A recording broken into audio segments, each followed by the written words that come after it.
hablarles nuevamente en esta noche. Así es que sean bienvenidos y vamos a comenzar con esta extraordinaria serie, Los Milagros del Mesías. ¿Podremos dar un repaso, un recordatorio de los milagros? A ver, el primero fue agua en vino. Después, la sanidad del hijo del oficial, ¿verdad? Después, la sanidad del paralítico. A la semana anterior vimos eso. Y bueno, hoy continuamos con el milagro número 5. Los milagros del Mesías. Milagro número 5. Jesús camina sobre el agua. Jesús camina sobre el agua. Te voy a invitar a abrir tu Biblia en el Evangelio de Juan, que es donde estamos estudiando todos estos milagros, en el capítulo 6. De hecho, seguido del milagro que vimos la semana pasada. En el versículo 16 vamos a comenzar a ver este extraordinario milagro, y aunque es bien cortita la porción, tan solo son 6 versículos, realmente hay mucho que Dios nos quiere enseñar a través de este milagro. ¿Y qué te parece si hacemos una oración? Hemos adorado, hemos cantado a nuestro Señor y vamos a pedirle que Él nos hable hasta lo profundo de nuestro corazón a través de lo que hoy vamos a aprender. Porque la idea no solamente es adquirir conocimiento, ¿verdad? Sino que esto que es palabra viva de Dios penetre hasta lo profundo de nuestros corazones y transforme nuestra vida. Así es que si ese es tu anhelo, te voy a invitar a que cierres un momento tus ojos y ahí en tu lugar le digas al Señor, le digas al Espíritu Santo: habla a mi corazón en esta noche. Espíritu Santo, yo dispongo mis pensamientos, dispongo todo mi ser para que tú hoy me hables. Que lo que está escrito en tu palabra hoy sea revelado a mi vida. Señor, no quiero salir de este lugar igual, sino quiero que tu palabra sea un sello en mi corazón, que me transforme, que me avive, Señor, que me confronte aún, que me anime. Y te doy gracias porque hoy tú hablas. Dame oídos para escucharte. Te lo pido en el nombre de Jesús. Amén y amén. Ya estamos todos ahí en el Evangelio de Juan, versículo 16. Vamos a leer juntos. Dice así, te estoy leyendo Nueva Traducción Viviente. Dice: al atardecer, los discípulos de Jesús bajaron a la orilla del lago para esperarlo. Pero al ver que caía la noche y que Jesús aún no había vuelto, subieron a la barca y comenzaron a cruzar el lago rumbo a Capernaum. Poco después se levantó un viento fuerte sobre ellos y el mar se agitó mucho.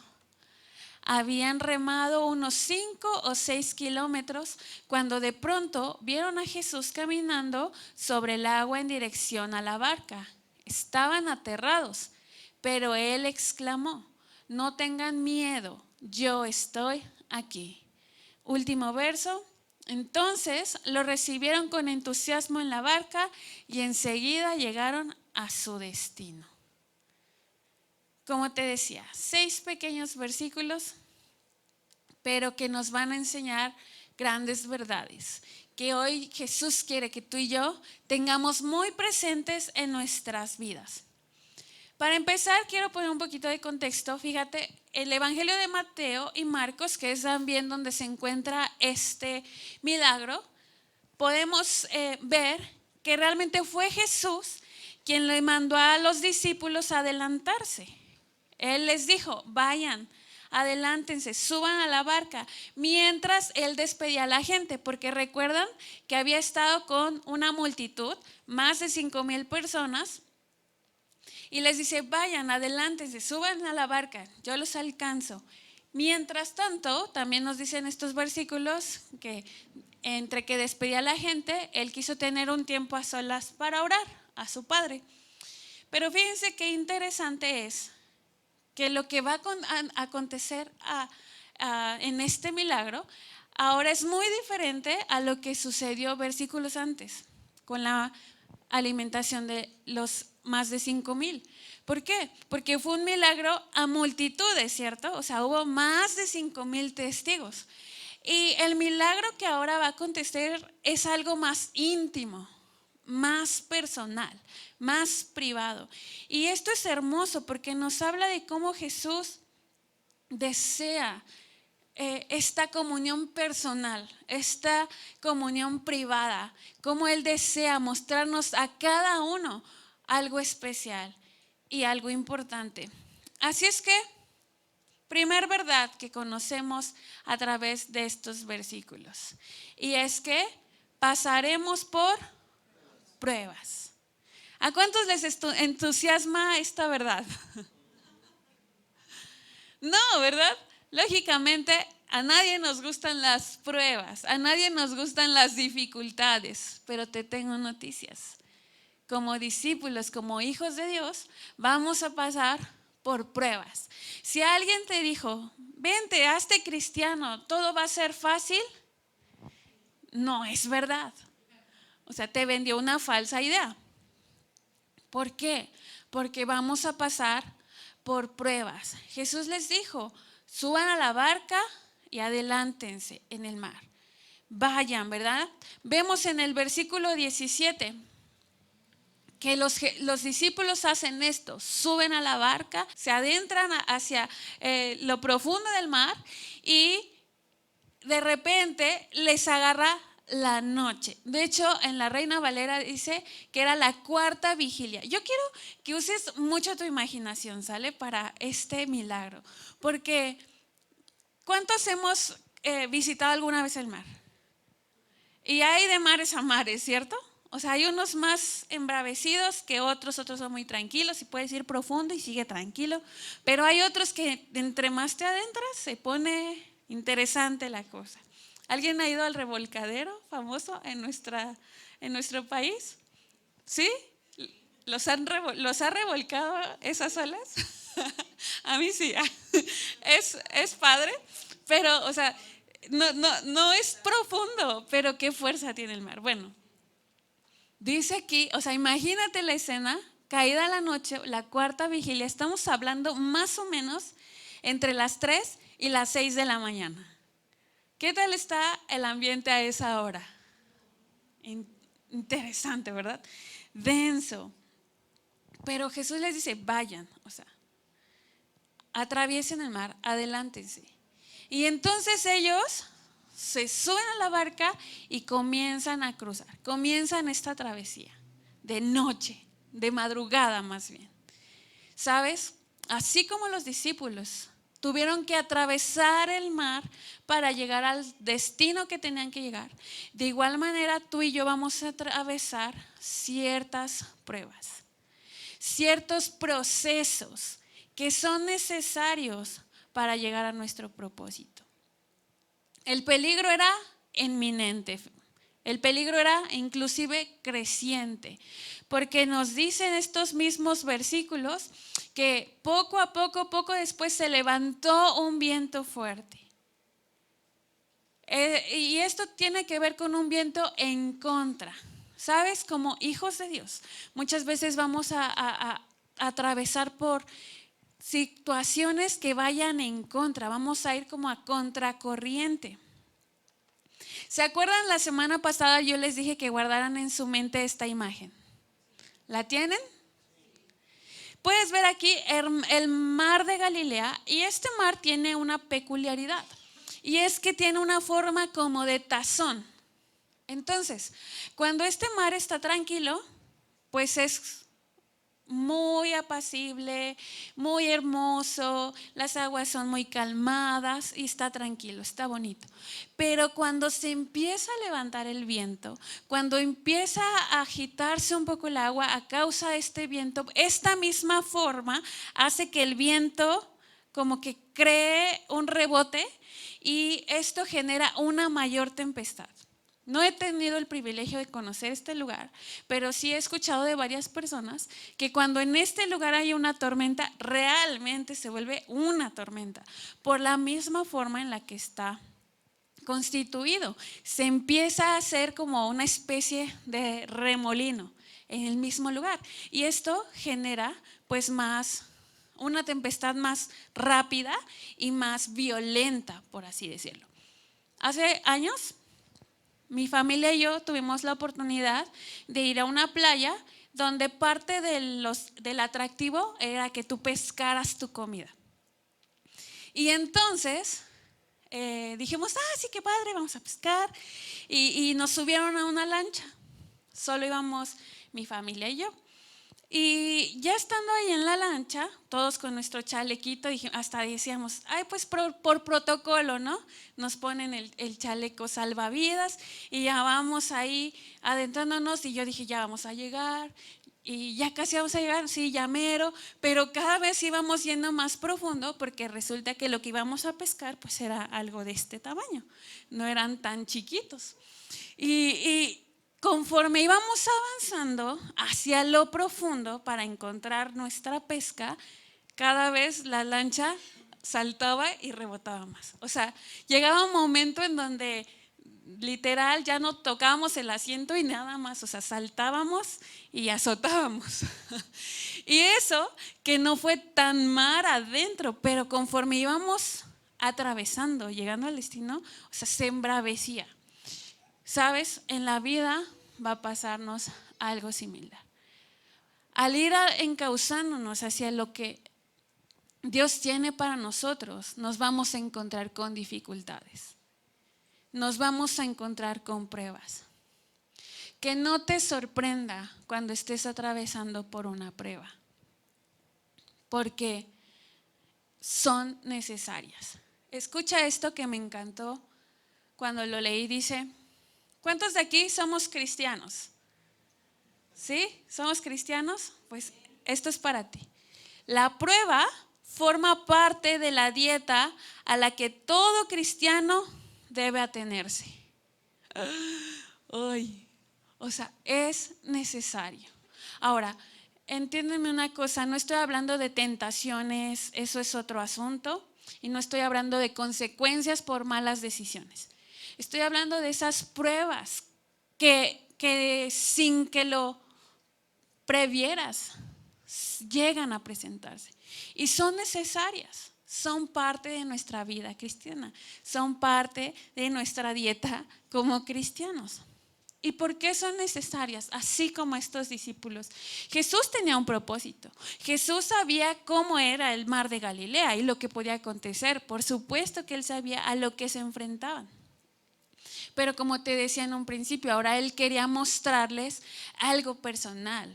O sea, ellos apenas estaban digiriendo el milagro que habían visto de la alimentación de los 5,000. Apenas estaban así como, no lo puedo creer. Con 5 panes y 2 peces se alimentó una multitud. Y esto todavía estaba siendo asentado en su corazón. Y de repente sucede esto y Jesús quería en ellos afianzar su fe. Las pruebas, ¿sabes? No son para nuestra destrucción. Las pruebas son para desarrollar nuestro carácter. En las pruebas sale el verdadero yo. ¿Cierto o no que cuando nos enfrentamos a situaciones difíciles, como decimos en mexicano, sacamos el cobre? Sale lo que realmente hay en el interior.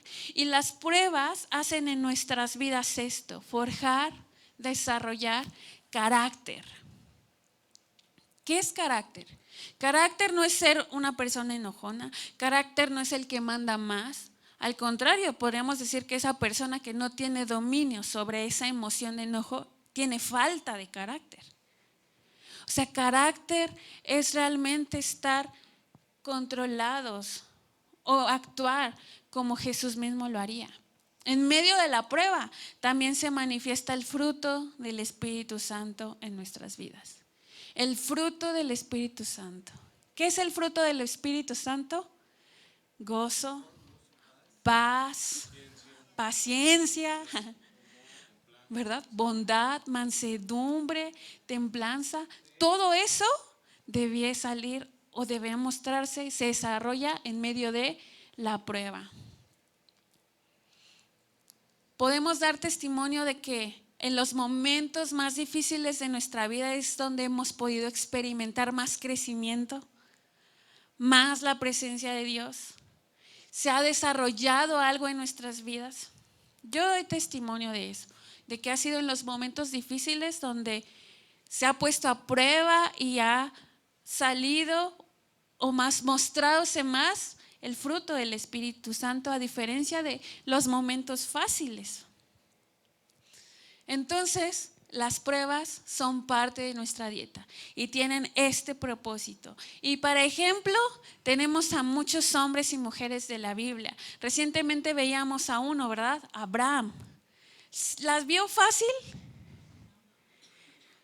Podemos decir a ciencia cierta que en un momento de su vida no hubo este fruto de paciencia, ¿verdad? Quiso ayudarle a Dios y la terminó regando.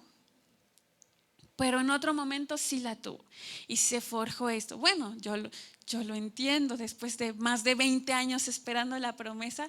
¿Cuánto llevas tú esperando una promesa? Yo creo que ninguno hemos superado ese número de años. Pero el punto aquí es que se muestre el fruto del Espíritu. Te puedo hablar de un Moisés, de un David, vaya, de un Job. Vaya que si no fue probado en todas las áreas de su vida. Entonces, amado amigo mío, amiga mía, las pruebas son parte de nuestra vida cristiana. Pero aún en nuestros momentos más oscuros, que parezca que estamos abandonados, yo creo que en este momento los discípulos decían, nos vamos a morir, esto se está poniendo feo, porque imagínate, ya estaban mar adentro y era de noche y veían cómo se empezaba a levantar esta tormenta que sabían que no iba a ser cualquier cosa. Pero aún en los momentos más oscuros y que parezca que estamos abandonados, la realidad es que nunca estamos verdaderamente solos. Dios promete su presencia en nuestras vidas en los momentos de dificultad. Y algo que Jesús cumple es su palabra. Él dijo a sus discípulos antes de ascender, yo estoy con ustedes hasta el fin, ¿verdad? Él va a estar con nosotros hasta el último de nuestros días. Y eso, no sé tú, pero a mí me da paz y me da tranquilidad. De saber que no es porque sienta bonito, de saber que no es porque sí están marchando las cosas bien, no, es el saber que Él es fiel a su palabra y que si Él dijo que está conmigo, Él está conmigo y Él está contigo. Es por asentar sus verdades en mi corazón y en mi mente, no por lo que veo, no por lo que siento, sino porque es su palabra y es su verdad. Entonces, familia, vamos a pasar pruebas, pero no estamos solos. Primero, Dios está contigo. Créelo con todo tu corazón. Y segundo, Dios ha provisto de una familia para ayudarte.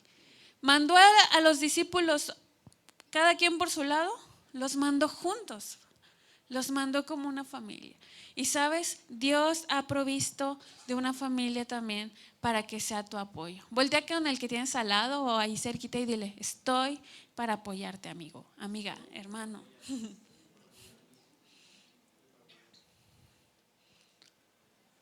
Segunda verdad.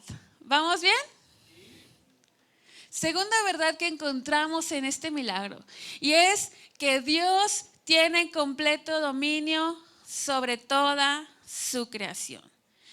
Dios tiene completo dominio sobre toda su creación. Fíjate lo que dice versículo 19. Ya estaban a una distancia de la orilla alejada. Me encantan estos detalles que da Juan, porque dice aquí que aproximadamente eran 5 o 6 kilómetros. O sea, era una distancia considerable. Pero de repente, o sea, Jesús caminó sobre las aguas tan fácilmente como nosotros caminamos sobre la tierra firme. O sea, Jesús caminó sobre agua como si estuviera sobre tierra firme, lo que es contrario a toda razón natural. Para nosotros, ¿verdad? O sea, para nosotros no hay lógica, para nosotros no hay una razón de que esto fuera posible, pero para Cristo todo es perfectamente posible. ¿Por qué? Porque recordemos que Cristo no solamente es Señor. Dios no solamente es Señor. Dios es creador de todo lo que existe. Entonces, si Él creó la ley de la gravedad, Él también puede eliminar la ley de gravedad. Jesús, Dios, tiene completo dominio sobre toda su creación. Me encanta que todo lo que ha sido creado, lo creó con el poder de su palabra. Y si Él lo creó, Él tiene dominio sobre eso que Él creó. Él sigue teniendo dominio sobre su creación. Jesús puede calmar cualquier tormenta con su poder y con su presencia. Y yo te animo con estas palabras, familia, porque quizá ahora mismo tú puedas en tu vida estar viendo venir un viento que se está queriendo levantar. Quizá en tu vida estás percibiendo olas que están golpeteando y como que dices, híjole, esto se empieza a poner feo. Pero sabes, Jesús puede venir a ti en medio de esa situación difícil y calmar toda tormenta. Como te decía, va a haber momentos de oscuridad que pongan a prueba nuestra fe, que pongan a prueba nuestro carácter. Pero Cristo es nuestro amigo y Él puede venir en nuestra ayuda cuando menos lo esperamos, de formas que no podemos imaginar. Él sigue teniendo dominio sobre toda su creación. Y ¿sabes qué? Tú no solo eres su creación, además eres su hijo, eres su hija. Y Él tiene control de todas las circunstancias que están a tu alrededor.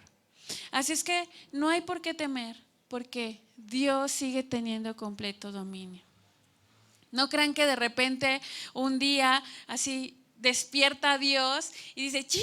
Se me olvidó Moni. Híjole, ya le está yendo bien mal.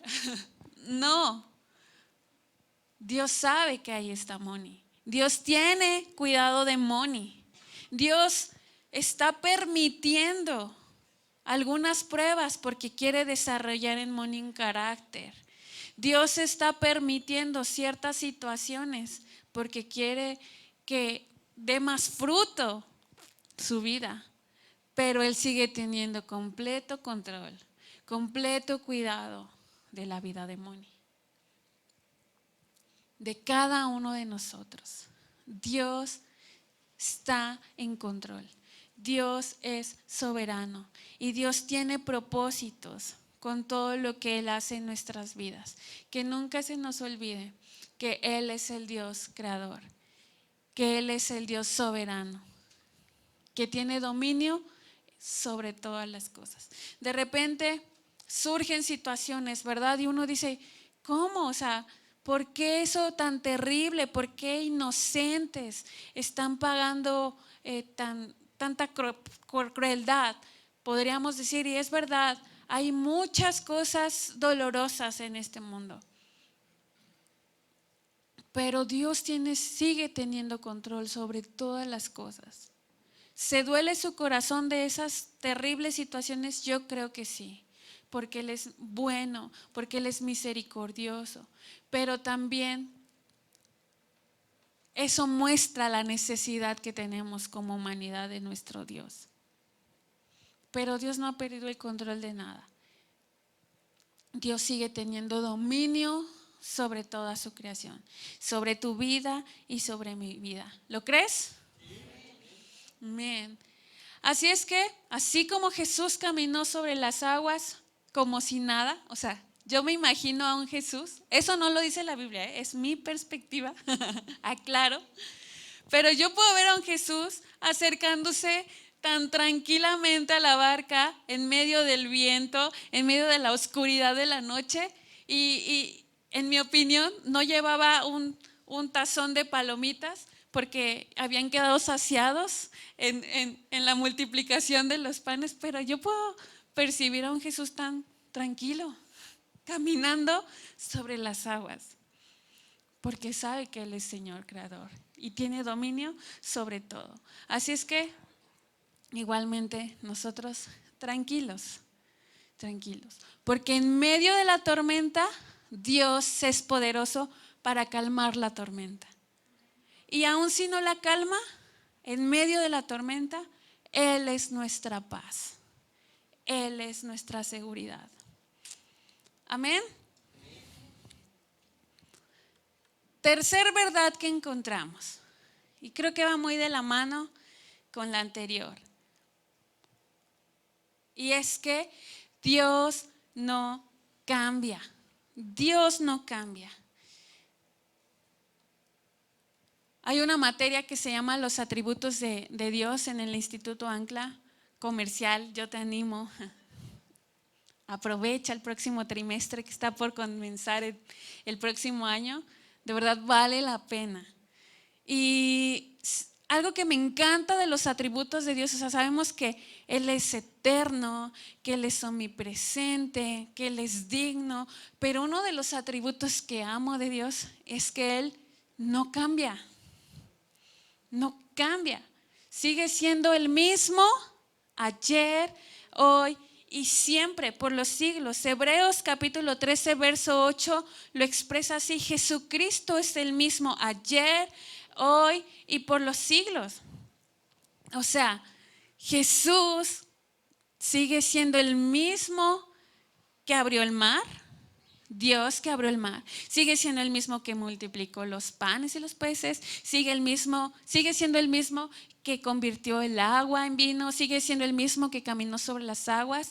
Hoy sigue siendo el mismo y mañana seguirá siendo el mismo. Dios poderoso, Dios fuerte, Dios creador, Dios que te ama.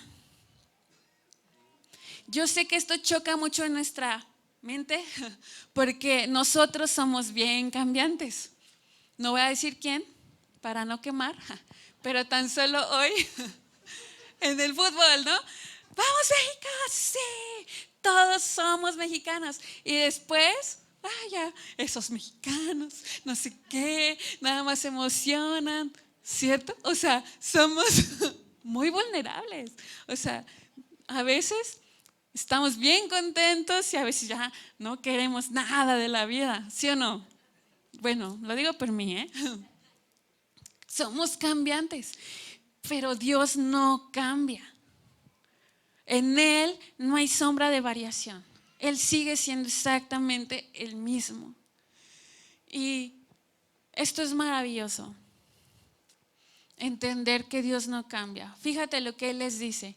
Ya llegando muy tranquilamente a la barca, les dice: yo soy, no tengan miedo. Y este yo soy es una expresión, de hecho, que se usa, o es la misma expresión que se usa en el libro del Éxodo, en el capítulo 3, donde Dios se presenta a Moisés y le dice, cuando Moisés le dice, pero ¿de parte de quién voy? ¿No? Con el faraón.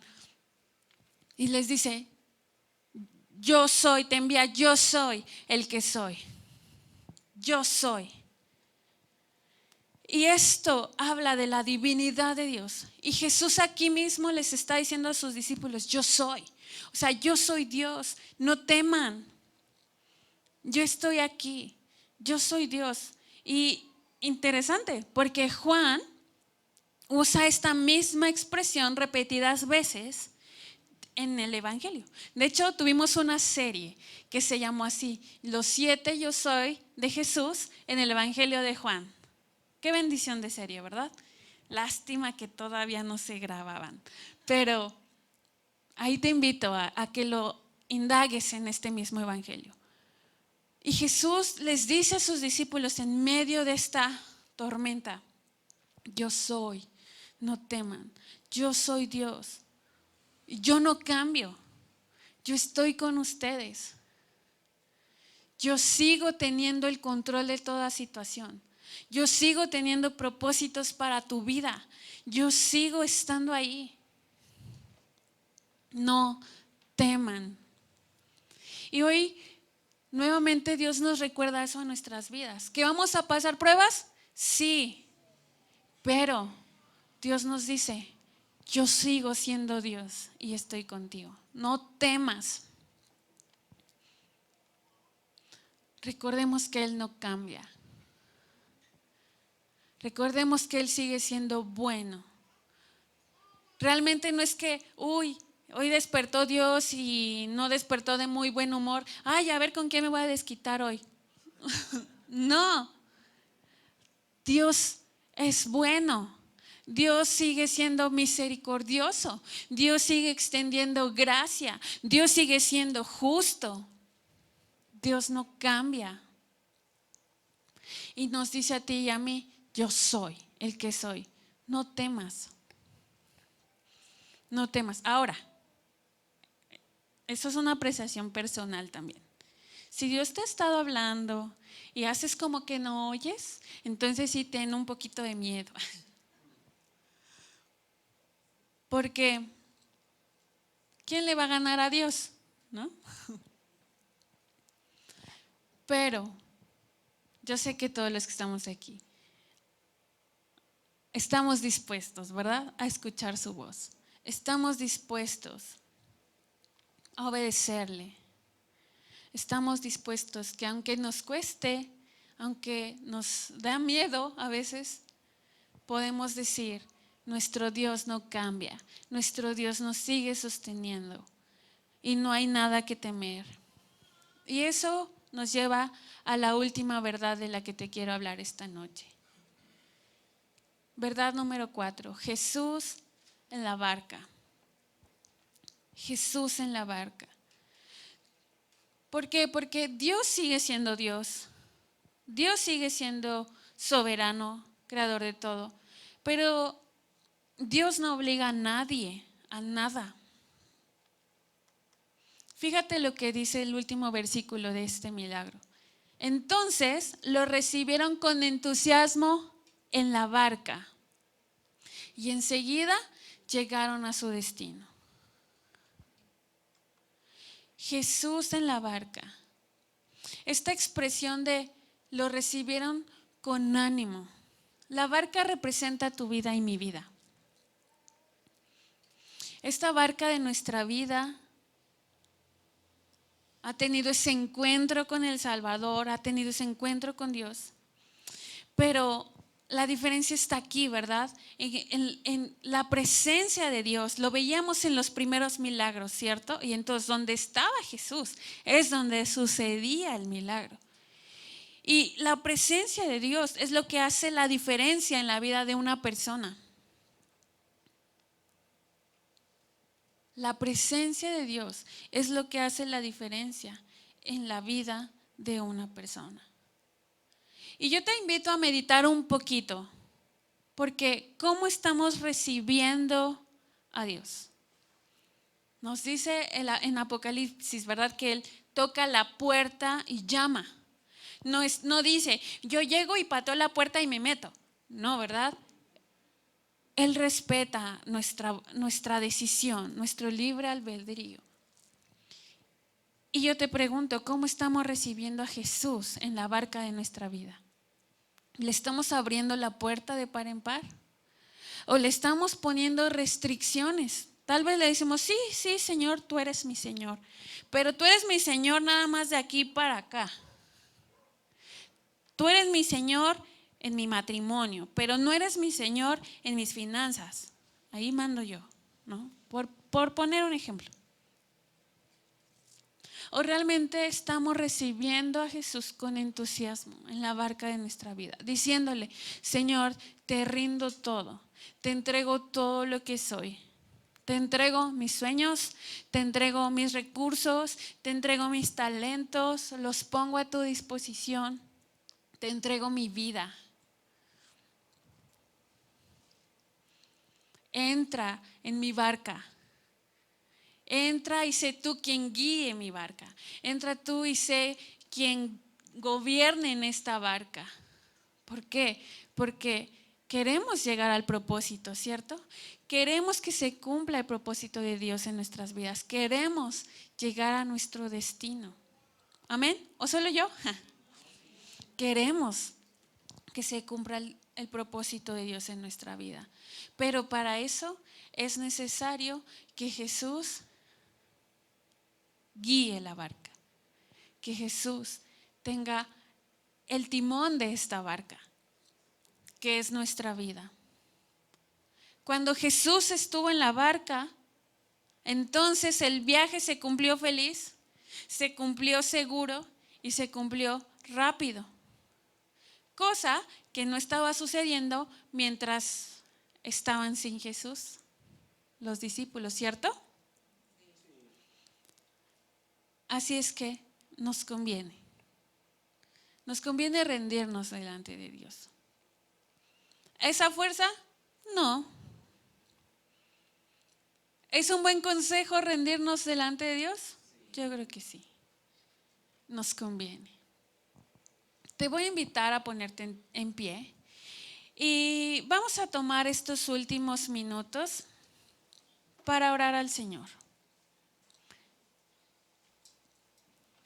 ¿Y de qué vamos a hablar con Dios? Bueno, quizá estás atravesando una tormenta, quizá estás empezando a ver los vientos soplar cada vez más fuerte. De repente puede ser que estás viendo un problema y como olas, de repente ya está llegando otro, y lejos de que veas que se aplaca la situación, por el contrario, se está incrementando. Yo te voy a invitar a que tú hables con Dios al respecto.